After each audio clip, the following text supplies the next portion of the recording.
asko gaurko jardunaldi honetan gertuatzeagatikan. Hasi aurretikan, bizpahiru minututan hitz egin nahiko nuke pixkat eguzkiri buruz. Eguzki da talde ekologista trajektoria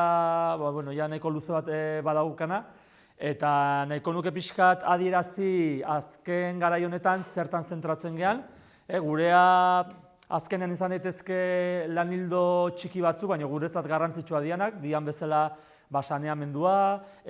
landaketak, ibaiak babesteko neurriak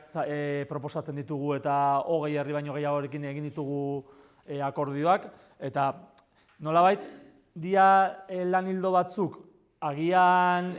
zaukatenak nolabaiteko oihartzun handia, ez da jarraipena ere, eta guretzako garrantzitsua dira, adibidez saneamendua oso garrantzitsua da, zeren tratatzea bidaltzen ez da urzikin hori bukatzen du ibaian, eta horrek ekartzen duen zea guztiarekin, eta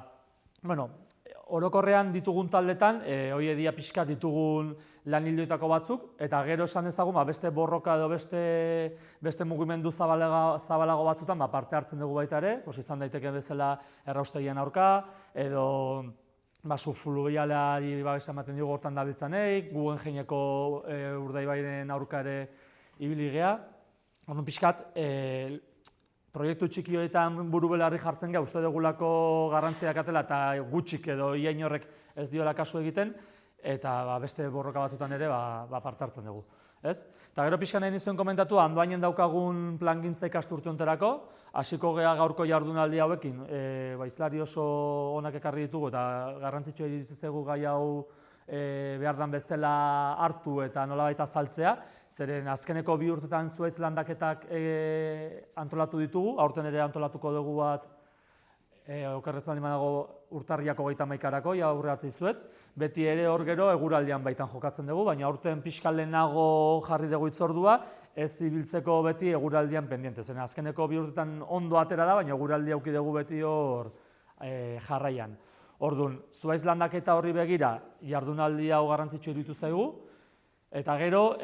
dauzkagu beste bi gaitxo ja martxan, bat da ezakit ezagutzen duzuen, baina Lurpea Garbi kolektiboa diasperologo batzuk egin dutenak, Tolosaldean egin dute azterketa bat, eta bertan dauden, herri guztietan dauden sima eta kobazuluetan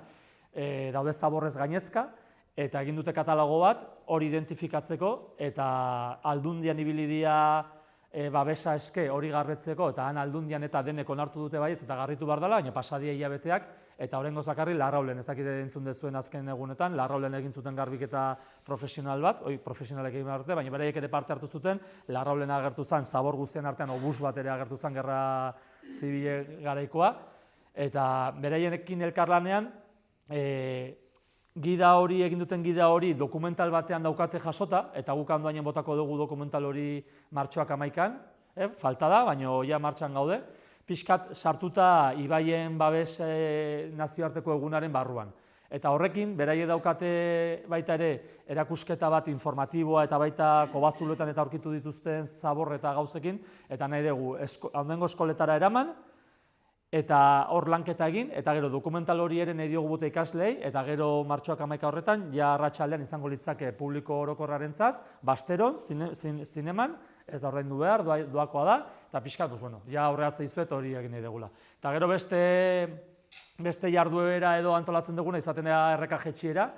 iaz antolatu genuna nolabait hasiera bat eman genion 25 urte urrenari, hau da 25 urte dia erreka jetxiera antolatzen ari garena, eta aurtengo erreka jetxera bitarte, hor esku artean badaukagu, urte guzti hauetan egin dugun erakusketa bat antolatu nahi dugu, ata ditugun argazkiekin eta Basteron jarriko genuke, oraindikan hori pixka zintzilik dago, baina izango litzake